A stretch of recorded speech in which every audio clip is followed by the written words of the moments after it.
Kabanata 981. Oo, galit ako sa iyo. Wala naman akong ginawang masama sa iyo, pero lagi mo akong pinupuntirya, inaapi, tinangkang patayin, at sinaksak pa ang mukha ko ng karayom. Nagwawala si Cynthia habang nag-sign language. Kaya hindi ko sinabi sa iyo nang makita kong may insekto sa medicinal broth mo. Bahala ka sa buhay mo kung inumin mo yon. Pero iba ang usapan nang makita kong si Zachary na ang kukuha ng sabaw. Ituloy mo lang yan, matalim na sabi ni Charlotte habang nakatitig kay Cynthia. Akala mo makakalusot ka sa ganyang palusot. Lalabas din ang katotohanan kapag nasuri na ang medical kit mo. Baka ito rin ang parehong lason na ginamit kay Ellie. Kasalukuyan naming sinusuri ang lason. Malalaman natin ang resulta maya-maya, ulat ni Reyna. Tungkol naman sa medical kit. Alamin natin ang totoo, sang-ayon ni Zachary. Sige, agad na sagot ni Reyna at kinuha ang medical kit ni Cynthia. Zachary, umiyak na sabi ni Cynthia. Ginawa ko ang lahat para sa'yo. Bakit mo ako tinatrato ng ganito? Zachary, bakit hindi mo pinagkakatiwalaan si Cynthia? Sigaw ni Taylor. Kung may balak siyang masama sa'yo, hindi kanya pipigilan kanina sa pag-inom ng medicinal broth. Kalma lang, mahinahong sagot ni Zachary. Ginagawa ko ito para sa hustisya kay Cynthia. Huwag kang mag-alala, hihingi ako ng tawad sa kanya kung lumabas na inosente siya. Ikaw, natarantang sabi ni Taylor. Humarap siya kay Henry. Mr. Knock, tulungan mo naman kami. Matagal na tumitig si Henry kay Zachary bago nagsalita. Dapat nating alamin ang katotohanan ngayong napatunayang may lason nga ang medicinal broth. Huwag kayong mag-alala. Walang sino man ang makakapanira sa inyo habang nandito ako. Ito, nawalan ng pag-asa si Taylor. Kapag nasuri ang medical kit, mabubuko silang lahat. Pero nanatiling kalmado si Cynthia. Kahit anong palusot ay gagamitin ng isang mapang api. Paano ako makakatakas kung talagang gusto akong gawan ng masama? Gawan ng masama, sarkastikong tugon ni Charlotte. Ibig mo bang sabihin na kahit may makitang lason sa medical kit mo, ako ang may gawa? Ayan, inamin mo na, mabilis na sabat ni Taylor. So sinasabi mong ako ang naglagay ng insekto sa medicinal broth at kunwari lang naiinuman ko ito. Napailing si Charlotte habang hawak ang sentido. Pero paano ko malalaman na aagawin ni Zachary ang sabaw mula sa akin? Paano ko mahuhulaan na pipigilan mo siya sa pag-inom? Ito, naputol si Taylor sa sagot. Bulag ang pag-ibig. Lumuluhang sabi ni Cynthia. Hindi ko akalaing kayang gawin yun ni Zachary para sa'yo. Ibinaba niya ang ulo at nagsimulang umiyak. Ha, hindi napigil ang matawa ni Charlotte. So gusto mong sabihin na nagsabuatan kami para patalsikan ka? Posible naman talaga, sagot ni Zachary. Gagawin ko ang kahit ano para sa'yo. Ikaw, hindi na nakaimik si Charlotte. Ano bang iniisip mo? Lolo, yan din ang iniisip mo, di ba? Sabay tingin ni Zachary kay Henry. Napakunot noo si Henry. Nabigla siya nang marinig yun kay Zachary, dahil iyon nga rin ang eksaktong iniisip niya. Alam niyang mahal na mahal ni Zachary si Charlotte.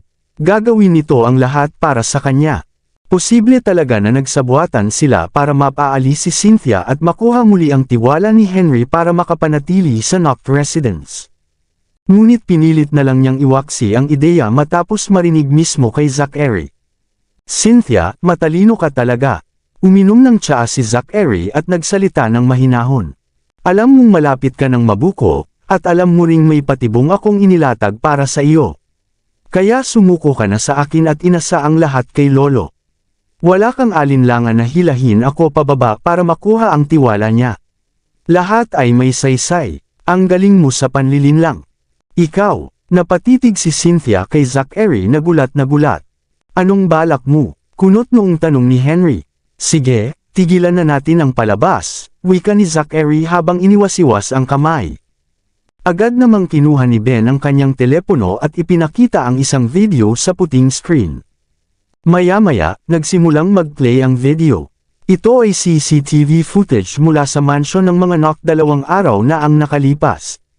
Ano ito? Lahat ay nakatingin sa screen. Ang unang clip ay noong dumating si Charlotte sa Knock residence. Si Cynthia at Taylor ay nag-uusap sa opisina ni Zachary. Hindi na ito ang panahon para umatras. Sa dami ng ginawa natin at tagumpay na halos abot kamay na, hindi na tayo pwedeng umurong. Iiwasan lang natin siya saglit. Hindi ibig sabihin hindi na tayo babalik.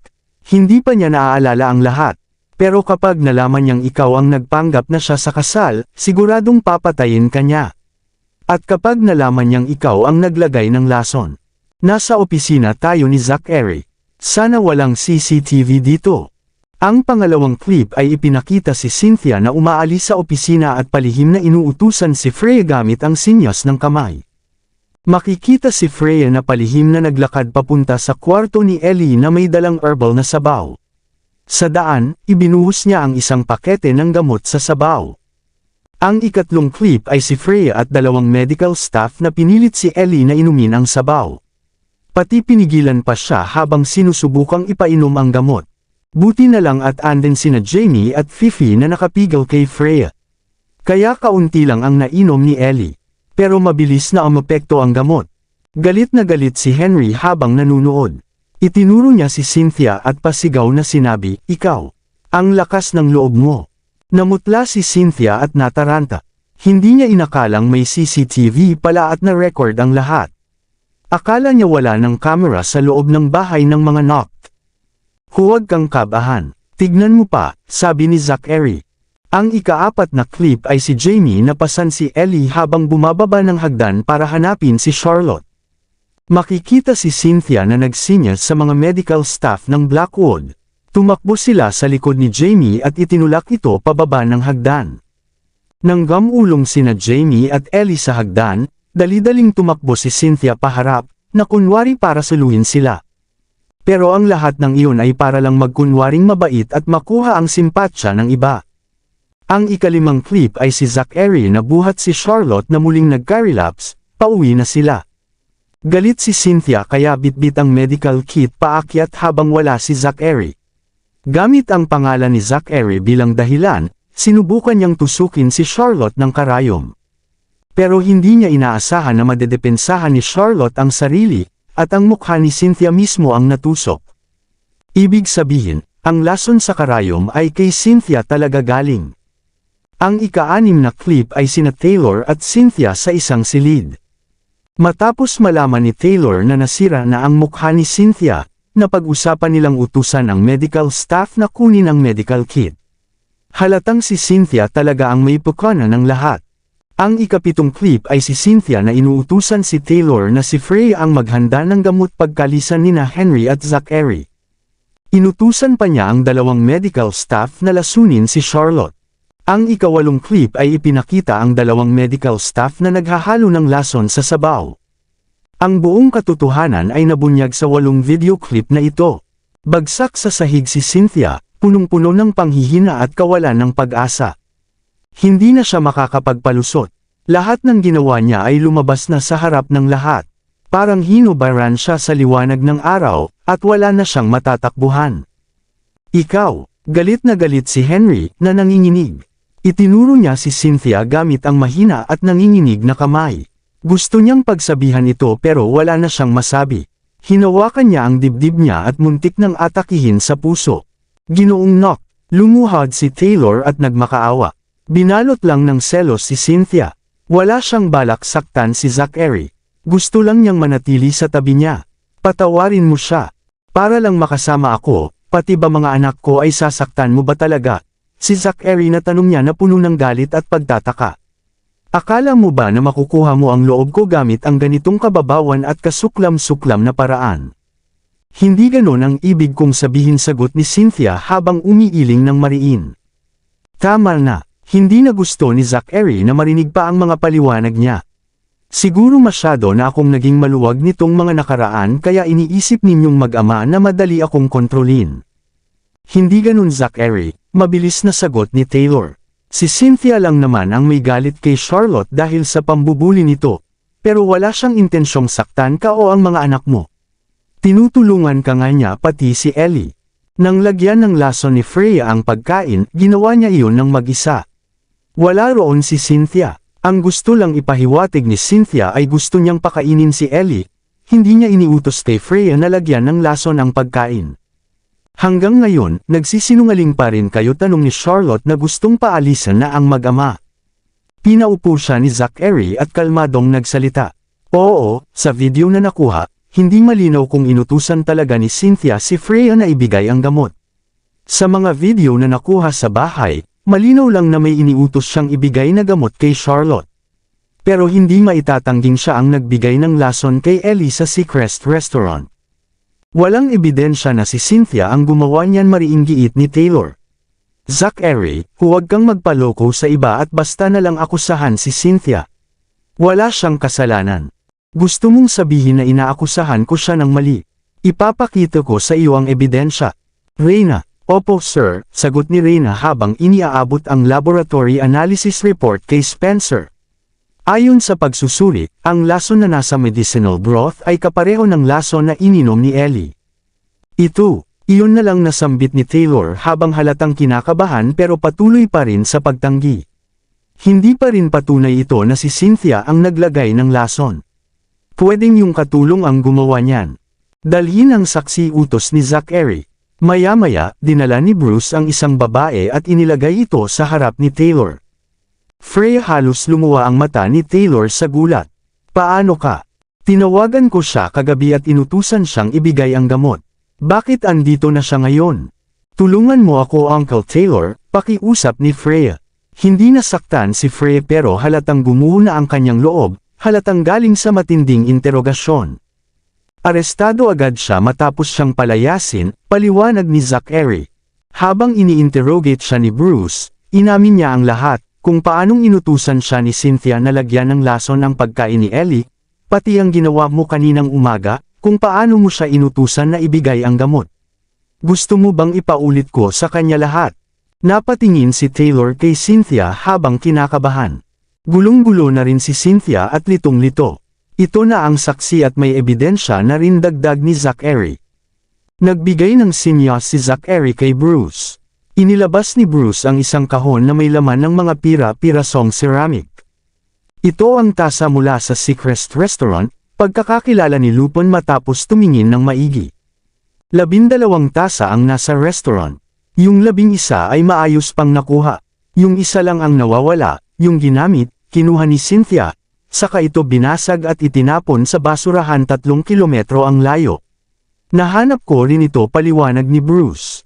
Ganun pala, napabulong si Lupin. Kaagad ko itong ipinasa sa police station para ipasuri, at lumabas na may natirang lason sa tasa pati na rin mga fingerprint ni Cynthia, patuloy ni Bruce. Ano pa ang masasabi mo ngayon, tanong ni Zachary kay Cynthia habang malamig ang mga mata. Hindi ko sinasadyang saktan si Ellie, hindi talaga. Pakiramdam ni Cynthia ay nababaliw na siya habang nagpapaliwanag gamit ang sinyas. Para sa kanya ang tasa ng tsaa. Itinuro niya si Charlotte at nagsinyas ng sabay-sabay. Hindi ko inakala na si Ellie ang iinom nun. Wala akong balak saktan si Ellie, wala talaga. Kung hindi mo talaga balak saktan si Ellie, bakit mo hinaluan ng lason ang gamot niya at ipinainom sa kanya? Tanong ni Charlotte. Hindi yun lason, kundi isang uri ng gamot na pansamantalang magpapahina sa kanya, paliwanag ni Cynthia habang balisa. Kung lason talaga iyon, hindi ko siya agad magagawang gumaling. Habang nagsasalita, gumapang si Cynthia palapit sa paanan ni Zachary, umiyak habang gumagamit ng sinyas. Zachary, nailigtas na kita noon. Patawarin mo na ako kahit ngayon lang. Tungkol kay Ellie, kung hindi dahil sa akin, baka may mas masamang nangyari sa kanya. Iyon ay dahil sa gamot na ibinigay ni Miss Lindbergh. Nagngangalit si Lupin. Matapos malaso ng kamandag ng ahas si Mr. Noct, agad siyang pinainom ni Miss Lindbergh ng isang gamot na pang-emerhensya para hindi siya makaranas ng masamang epekto. Kapag siya ay nakapagpahinga, kusa na lang lalabas ang lason sa kanyang katawan. Pagkatapos, palihim na pumasok si Miss Lindbergh sa ospital at pinainom din si Ellie ng parehong gamot. Kaya siya mabilis na gumaling. Para hindi ito mahalata, agad kaming nagtungo sa South Sea Hotel. Nagkataon namang dumating ka noon para gamutin si Ellie, kaya akala ng lahat ikaw ang nakapagpagaling sa kanya. Katawa-tawa, kung kaya mo siyang pagalingin, bakit hindi mo kayang pagalingin ang sarili mo? Sa pagkakaalam ko, may lason pa rin sa pilak mong karayom, hindi ba? Habang sinasabi ito, inalis ni Lupin ang mask ni Cynthia. At totoo nga, ang isang bahagi ng mukha ni Cynthia ay puro impeksyon at nakakakilabot tingnan. Ano, Diyos ko, Cynthia, natarante si Taylor at labis na nabahala nang makita ang hitsura ni Cynthia. Kahapon, ang impeksyon ay parang butil lang ng gisantes. Ngayon, kumalat na sa buong mukha niya. Hindi ka mabubuhay sa panlilinlang, malamig na sambit ni Zachary habang nakatingin kay Cynthia. Kapag nananakit ka ng iba, sarili mo rin ang sinasaktan mo. Ito ang kabayaran mo. Iyon na ba ang lahat?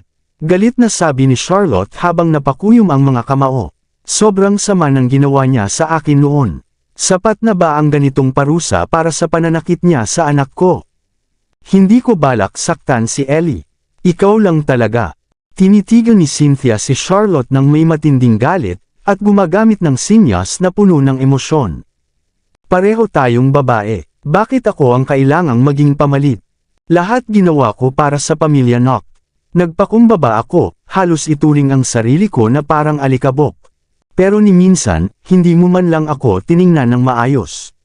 Samantalang ikaw pa ang palaging kontra sa kanya, pero mahal ka pa rin niya. Magkaaway ang pamilya niyo at ang mga Nock, kaya dapat hindi ka na bumalik. Sa totoo lang, dapat namatay ka na 2 taon na ang nakaraan. Kung ganoon ang nangyari, sana ako na si Mrs. Nock ngayon, at ang 3 bata ay tinatawag na akong mommy. Masaya na sana kaming pamilya. Tigilan mo na ang kahibanggan mo. Pagputol ni Zachary, kahit wala ka pa, hindi pa rin kita pakakasalan. 2 taon na ang nakaraan, nang mangyari ang insidenteng iyon, napagpasyahan ko ng hindi na muling mag-asawa. Kung muling magpapakasal ako, si Charlotte lang ang magiging bride ko. Nang marinig ito, bahagyang nanginig si Charlotte. Sa ganitong pagkakataon at sa harap ng maraming tao, binanggit ito ni Zachary. Tila totoo ang kanyang nararamdaman. Labis siyang natuwa. Kung mahal mo siya ng ganito, bakit mo ako pinayagang magkunwaring siya noon? Tanong ni Cynthia habang halos maiyak. Isa lang akong anak mayaman na walang halaga, nabubuhay sa kahihiyan sa sarili kong mundo. Sa isang iglap, naging si Mrs. Nock ako, na tinitingala at nirerespeto ng lahat. Kahit saan ako magpunta, pinaliligiran ako ng mga kamag-anak na tila ako ay isang reyna. Bukod pa riyan, mula pa noong 15 taong gulang ako, hinahangaan na kita. Sa mga panaginip at pantasya ko, paulit-ulit kong iniisip na ikaw ang mapapangasawa ko. Akala ko, natupad na ang pangarap ko. Pero isa lang pala itong ilusyon. Kung hindi mo pala ako mahal o nagustuhan man lang, bakit mo pa ako binigyan ng pag-asa? Tapos ikaw pa mismo ang nagtulak sa akin mula langit papuntang impyerno. Bakit? Maraming salamat sa lahat ng sumusubaybay. Please subscribe and follow my YouTube and Facebook channel, Filipino Novel. Maraming salamat po. Kabanata 985. Si Cynthia ay umiiyak habang nagtatanong. Bumigay na siya, pati sa isip at emosyon. Umiiyak siya, na nawalan na ng pag-asa. Nakita siyang ganito, unti-unting nawala ang matalim na tingin ni Zachary. Totoo ang sinasabi niya, isa lang siyang tagalabas na wala talagang kinalaman. Ang pamilya Nock ang dumamay sa kanya, at binigyan siya ng pag-asa. Tapos ay itinulak siya sa bangin ng kawalan. Walang sino man ang makakatanggap ng ganitong klase ng pagtrato ng madali. Sa totoo lang, noong tinutulan ni Henry ang relasyon niya kay Charlotte, dumaan rin sa isipan ni Zachary ang ideyang iyon. Kung pinilit siya ni Henry na pakasalan ang isa sa mga anak ng Blackwood, kung hindi lang si Sharon na masama ang ugali, baka talaga niyang pinili si Cynthia na mabait. Pero agad niyang itinapon ang ideya, dahil sisirain lang nito ang buhay ng isang tao. At higit sa lahat, hindi ito patas kay Charlotte. Kaya hindi niya tinuloy ang ideya. Ngunit hindi niya inakala na gagawan siya ng ganitong panlilinlang ni Henry sa tulong ni Taylor. Ang iyak ng isang pipi ay masakit pakinggan, punong-puno ng dalamhati at pagkasiphayo sa buhay.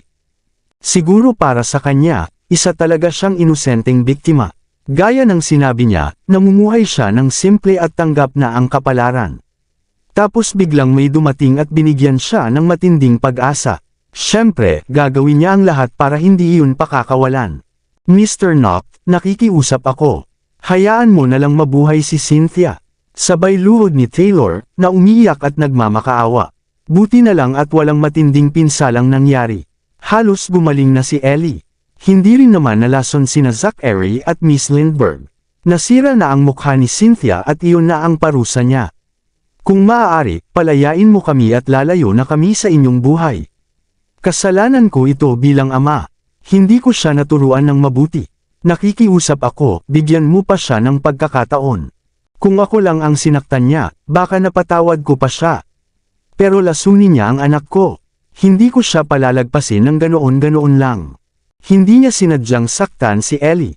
Kailangan niyang panagutan ang ginawa niya kahit pa hindi iyon sinasadya. Sigaw ni Charlotte, kahit pa ako ang target ng unang lason, naisip ba niya ang maaaring mangyari nang ipainom niya iyon kay Ellie? Dati ay malusog at masigla si Ellie. Tignan mo siya ngayon, hindi na siya makatayo, malamang panghabang buhay ang epekto ng lason na iyon. Sinasabi mong gumaling na siya, siya ba'y katulad pa rin ng dati niyang sarili? Natahimik si Taylor sa sigaw niya, wala na siyang masabi. Kahit sino pa ang nilason, hindi yun mapapatawad. Malamig at walang emosyon si Zachary. Hindi ko kayo papatayin, pero ipapakulong ko kayo. Iyan na ang huling kabaitan ko sa inyo. Isinumite ko na lahat ng ebidensya sa pulis, at malapit na silang dumating. Ihanda na ang sarili niyong mabulok sa kulungan. Umiiyak si Cynthia, umiiling ng mabilis habang dinampot ang kutsilyong panprutas sa lamesa at tinangkang saksakin ang sariling palso. Agad tumalon si Bruce, at inagaw ang kutsilyo, at itinulak siya sa sahig. Kung mamatay ka rito, paano namin ipapaliwanag sa pulis? Hindi ka mamamatay ng ganoon kadali, ani Lupin, na nagngangalit ang ngipin. Dapat dahan daw ang mong maranasan ang sakit. Nasugatan ang palad ni Cynthia at tumulo ang dugo sa sahig habang siya'y nakasalampak sa lupa, at umiiyak ng desperado. Mr. Knock, nakikiusap ako. Patawarin mo na siya. Muli, nakiusap si Taylor kay Henry. Dahil sa panahong niligtas ko si Harrison, sana patawarin mo si Cynthia ngayon. Bata pa siya, huwag mo na siyang hayaang mabulok sa kulungan. Dahil lang ba iniligtas mo ang ama ko, pinangalagaan na ng pamilya Knock ang pamilya Blackwood habang buhay. Hindi ba't bayad na ang utang na loob na iyan? Galit na sagot ni Zachary. Ang nangyari sa anak mo ay dahil din sa iyo. Ako, simulat sa Paul, ikaw ang may gusto na ipakasal ang anak mo sa pamilya Knock. Sinubukan mong kumbansihin ang lolo ko na pilitin akong pakasalan ang anak mo. Sa panlabas, mukha kang maginoo, pero isa kang mapagkunwaring tao. Sa wakas ay sinabi na ni Zachary ang matagal na niyang kinikimkim sa puso. Simula't simula pa lang, alam mo na ang mga ginagawa ni Cynthia pero hindi mo siya itinama o pinigilan sa kanyang mga maling gawain. Sa halip, kinunsinti mo pa siya at tinulungan. Sa katunayan, kasabwat ka rin. Hindi totoo yan. Wala akong alam sa mga ginagawa niya, sigaw ni Taylor. Wala akong kinalaman sa mga ito, totoo yan. Ibig mong sabihin, si Cynthia lang ang may kagagawan ng lahat ng ito. Tanong ni Charlotte. Kahit na, wala talaga akong kinalaman sa mga ito, sagot ni Taylor nang walang pag-aalinlangan. Narinig ni Cynthia ang sinabi ng ama niya at mapait siyang tumawa. Hindi niya akalaing sa ganitong sandali ay itatakwil siya nito. Natakot siyang madamay at makulong bilang kasabwat. Mas pinili nitong isisi ang lahat sa sarili niyang anak. Kahit na, nalito lang siya sa mga nagawa niya. Sa huli, nakaramdam ng konsensya si Taylor sa pagbintang kay Cynthia kaya lumuhad siya sa harap ni Zachary at nakiusap. Zachary, nakikiusap ako, patawarin mo siya kahit ngayon lang. Mr. Blackwood, tumayo ka po. Huwag mo nang gawin ito. Nilapitan siya ni Spencer at itinayo mula sa sahig. Kasalanan ko rin ito, aminado na rin si Henry.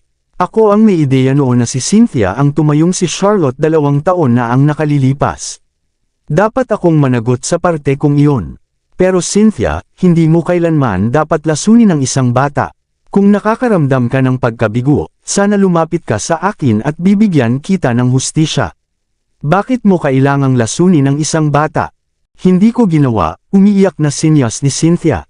Tama na, pigil ni Henry sa kanya na may kalungkutan sa tinig. Kung ibang kasalanan lang ang nagawa mo, baka napatawad pa kita. Pero hindi ka mapapatawad sa pananakit ng bata. Pare-pareho ito para sa lahat, hindi lang para sa'yo. Ipinapasa ka na lang ni Zachary sa mga pulis bilang huling kabutihang loob. Matuto ka sa pagkakamali mo at magbagong buhay kapag lumaya ka na. Si Henry ang huling pag-asa ni Cynthia. Ngayon, tuluyan na siyang nawalan ng pag-asa. Dumating na ang tunog ng sirena ng pulisya, at may lumapit na tauhan, Mr. Zachary, narito na po ang mga pulis. Tumango si Zachary bilang sinyas. Inatasan ni Bruce sina Freya at ang mga medical staff na lumapit para dakpin si Cynthia. Itinulak ni Cynthia ang kamay ni Bruce at nagpakita ng emosyonal na sinyas, hindi ako papayag makulong. Hindi ako pwedeng makulong. Tiningnan niya si Charlotte nang may matinding galit. Ikaw ang may kasalanan ng lahat ng ito. Pinilit mo akong gawin ito. Kahit mamatay ako, isasama kita sa hukay. Habang sinasabi ito, kinuha ni Cynthia ang isang bote at sumugod kay Charlotte. Miss Lindbergh, lumayo ka. Sigaw ni Lupin at sumugod para sagipin si Charlotte. Sa kritikal na sandali, tumalon si Zachary sa harap ni Charlotte at sinipa si Cynthia palayo. Ngunit ang laman ng bote ni Cynthia ay tumalsik sa mukha ni Zachary. Lintik ka, sigaw ni Bruce kay Cynthia, pinatawad ka na nga, umatake ka pa. Malakas ang sipa ni Zachary at bumagsak si Cynthia sa sahig, naduguan ang bibig. Papatayin kita, galit na galit si Lupin pero pinigilan siya ni Bruce. Kumalma ka, narito na ang mga pulis. Kung papatayin mo siya, ikaw ang mapapahamak.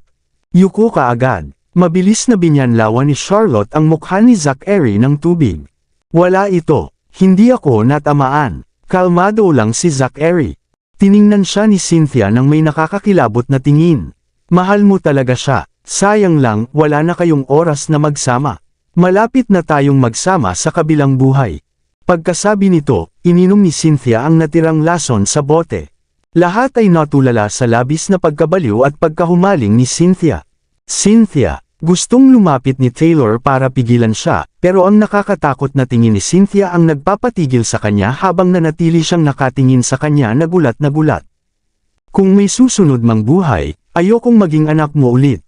Isinenyas ni Cynthia at biglang tumawa ng malademonyo bago nagsimulang magsuka ng dugo. Dalhin siya sa ospital. Bilis! Sigaw ni Henry sa takot. Kami na ang bahala. Dumating ang mga pulis sa tamang oras at inaresto ang lahat ng pinaghihinalaan, kabilang na si Cynthia na nalason na. Bakit ako nakaposas din? Wala naman akong ginawang masama. Tulungan niyo ako, Ginoong Knock. Ginoong Knock, sigaw ni Taylor habang hinihila siya ng mga pulis.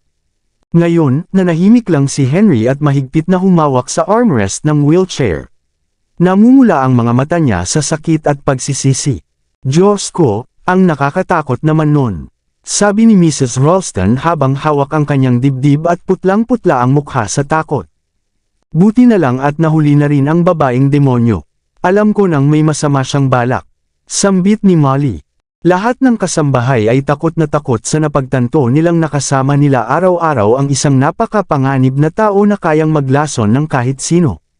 Kailangang pansamantalang umalis muna ang lahat habang isinasagawa ang masusing paghahanap sa buong bahay. Kailangang matiyak na wala ng ibang lugar na may lason. Nasimulan na ng mga tauhan ko ang paghanap sa silid-aklatan at silid ng amo, at ngayon ay ipagpapatuloy pa sa ibang bahagi ng bahay. Patulong ka kay Mrs. Ralston, utos ni Ben habang pababa sa hagdan. Sige, tatawagan ko ang mga kasambahay. Salamat. Kasunod nito, sinimulan ni Reyna at ng kanyang team ang pagsisiyasat. Tiningnan ni Charlotte si Zachary nang may pag-aalala. Ayos ka lang ba? Gusto mo bang ipasuri ka sa doktor? Ayos lang ako. Natapon lang sa damit ko. Kung nalason man ako, dapat sana may sintomas na akong nararamdaman, sagot ni Zachary habang inaalis ang coat niya. Sigurado ka ba? Tanong ni Charlotte na halatang nag-aalala pa rin. Hinila siya ni Zachary papasok sa yakap nito. Nag-aalala ka ba para sa akin? Ay nako, tama na nga. Itinulak siya ni Charlotte at napakunot ang noo bago hinarap si Henry at sinabing, sana ay pag-isipan mong mabuti ang sarili mong pagkukulang pagkatapos ng lahat ng nangyari. Una si Sharon, tapos si Cynthia. Lahat ng babaeng gusto mong ipakasal sa apo mo ay mapagkunwari at malupit. Ito ba ang ibig mong sabihin kapag sinasabi mong para sa ikabubuti niya iyon? Marami sanang trahedya ang naiwasan kung hindi ka naging matigas ang ulo at makasarili. Pagkasabi nito, galit na umalis si Charlotte kasama sina Lupin at ang iba pang bodyguards. Miss Lindbergh, tawag ni Ben at agad na kinausap si Zachary, dapat sundan mo siya, Ginoong Noct. Napabuntong hininga si Zachary, sa dami ng gulo dito sa bahay, mas mabuting hayaan ko muna siyang lumayo pansamantala. Pupuntahan ko siya pag natapos ko na ang mga dapat ayusin. Sige, habang papaalis si Lupin, lumingon ito kay Ben at sinulyapan siya. May bahagyang pagbabagong nangyari sa kanilang relasyon mula noong muntik na silang mamatay habang tinutugi si Sharon. Dapat ka nang magpahinga sa kwarto mo, Lolo. Paalis na sana si Zachary nang biglang tawagin siya ni Henry, ang galing mo talaga, Zachary. Huminto si Zachary at nilingon siya. Anong ibig mong sabihin? Napangiti si Henry ng pilit at sumagot, pwede mo namang ibunyag agad si Cynthia at parusahan siya, pero pinlano mong lahat ito para makita ko mismo ang kasamaan niya. Gusto mong ako mismo ang makasaksi sa lahat ng ginawa niya para matauhan ako, maawa kay Charlotte, at subukang tanggapin siya. Tama ba? Tama ka ng kalahati. Ginawa ko nga ang lahat ng ito para ipakita sa iyo ang tunay na kulay ni Cynthia dahil iyon lang ang paraan para mapagtanto mo ang pagkakamali mo. Pero ang layunin na patawarin mo si Charlotte para tanggapin mo siya, ay hindi ko kailanman inisip. Sa totoo lang, hindi na mahalaga kung tatanggapin mo pa siya. Hindi na siya ang dating Charlotte na kilala mo, at hindi niya kailangan ng kahit sinong tumanggap sa kanya. Sa katunayan, ako pa nga ang nakikiusap na tanggapin niya ako. Hindi nakasagot si Henry matapos marinig iyon. Kailan mo napansin na may mali kay Cynthia, sir? Tanong ni Spencer na litong-lito. Matapos malason si Ellie, hinarap ko si Danrick dahil akala ko siya ang may gawa noon, pero galit na galit siyang sumabog sa akin dahil pinagbintangan ko siya ng walang basehan. Ipinakita pa nga niya sa akin kung paano siya manglason.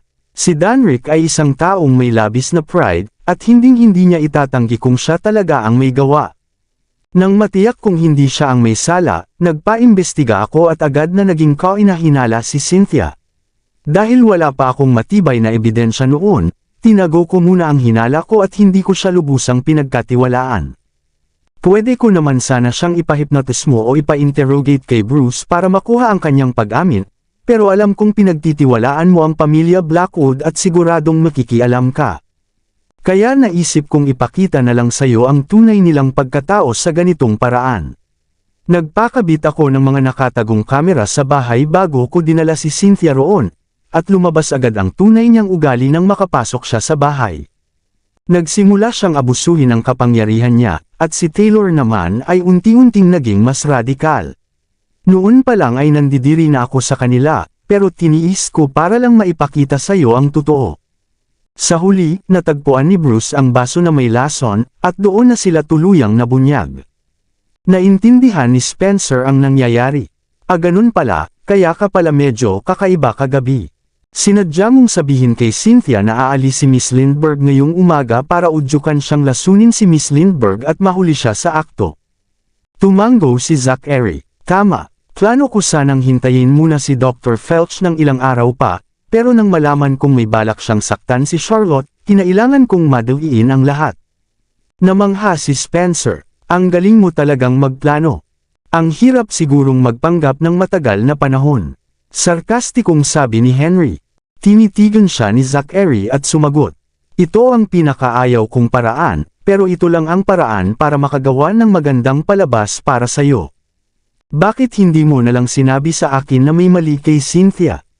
Naglagay ka pa ng panganib sa buhay ni Ellie. Galit na tugon ni Henry.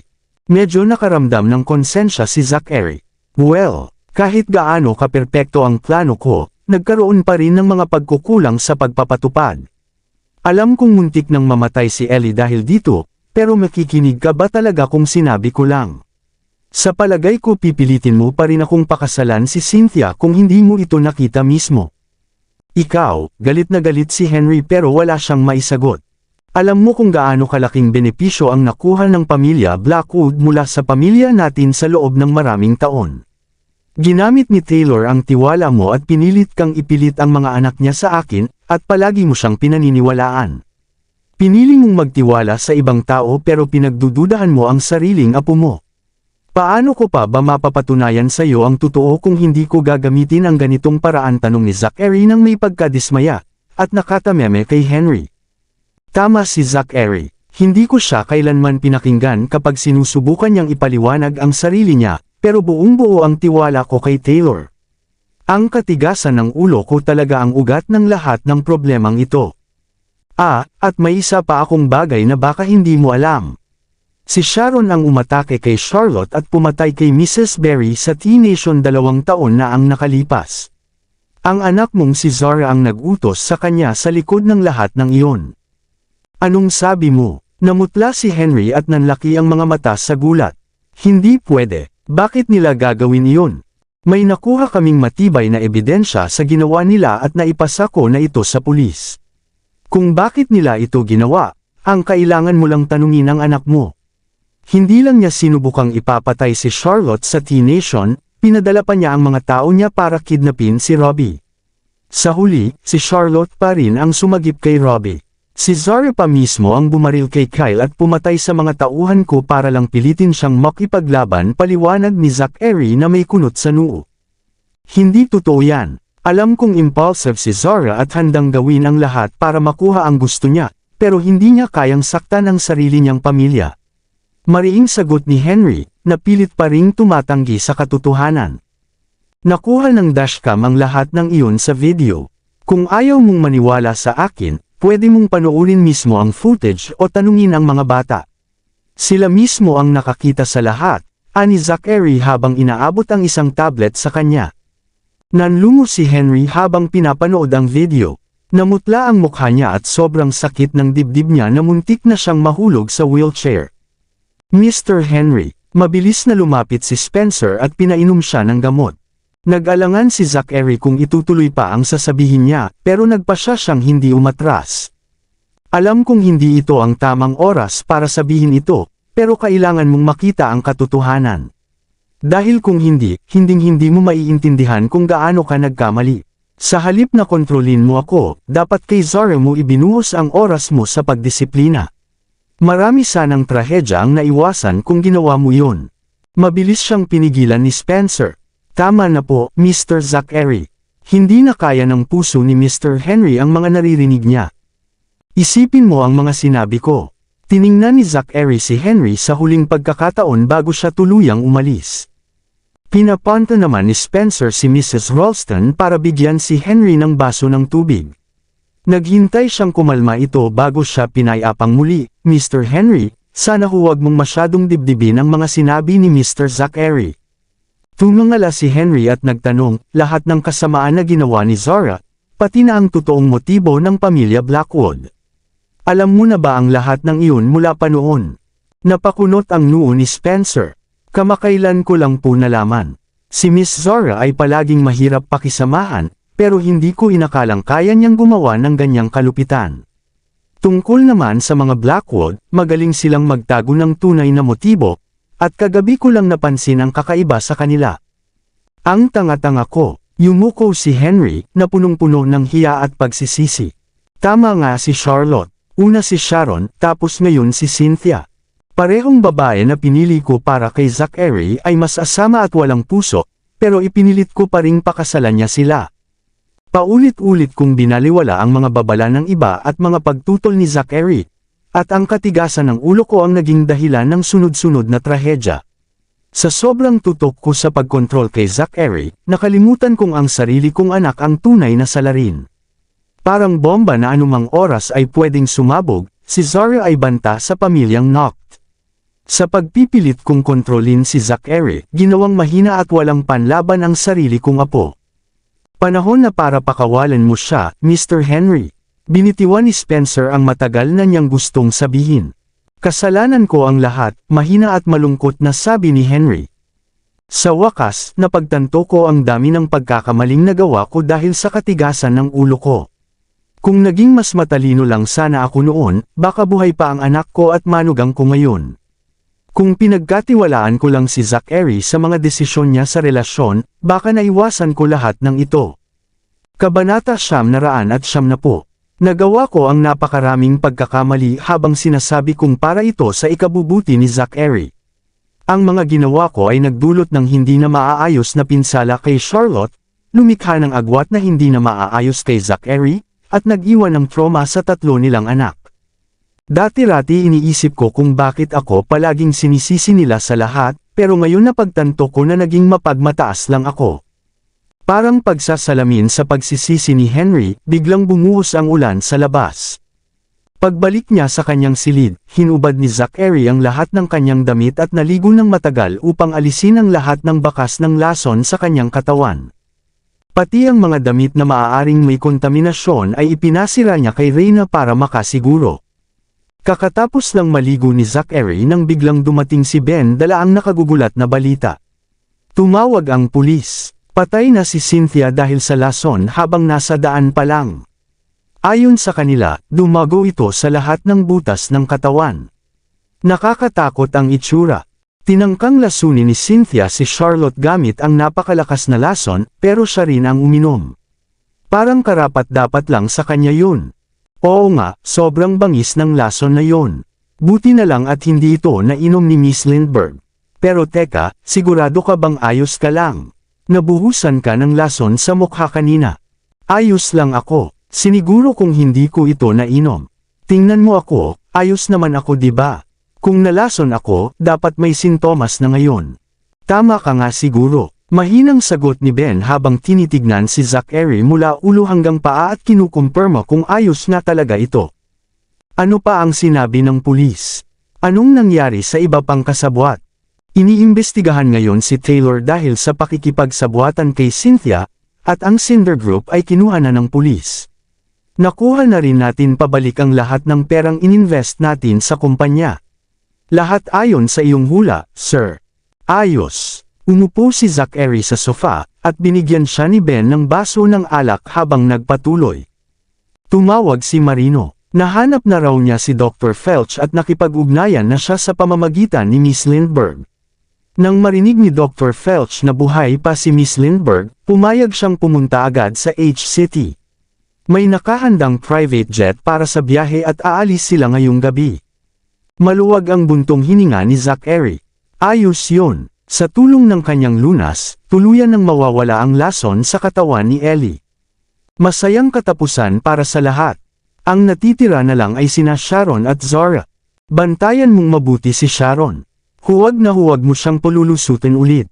Huwag kang mag-alala, mas pinaigting ko pa ang seguridad ngayon. Hindi na siya makakatakas. Tungkol naman kay Zara, kailangan nating pag-isipan ng panibagong plano. Sige, hanggang dito na lang muna. Pwede ka nang bumaba. Opo, sir. Uminom si Zachary ng kaunti sa kanyang alak at nagpalit ng bagong damit matapos umalis si Ben. Papunta na siya sa mga bata nang makaramdam siya ng kaunting hapdi sa kanyang mga mata. Hinaplos niya ito ng kaunti at sumilip sa salamin, pero konting pamumula lang sa gilid ng mata ang nakita niya. Inakala niyang dahil lang ito sa pagod kaya hindi na niya ito pinansin at nagtungo na sa mga bata. Nanlaki ang mga mata niya sa eksenang tumambad sa kanya pagpasok sa kwarto ng mga bata.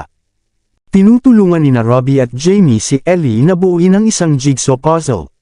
Nakatayo si Fifi sa ulo ni Ellie, at ang agila mula sa tirahan ng mga Lindbergh ay nasa isang patungan sa tabi ni Robbie, pinagmamasdan sila habang naglalaro. Matatalim ang tingin ng agila at bigla itong lumipad papunta kay Zachary nang makapasok siya sa pinto. Hahampasin na sana ito ni Zachary nang biglang sigaw ni Robbie.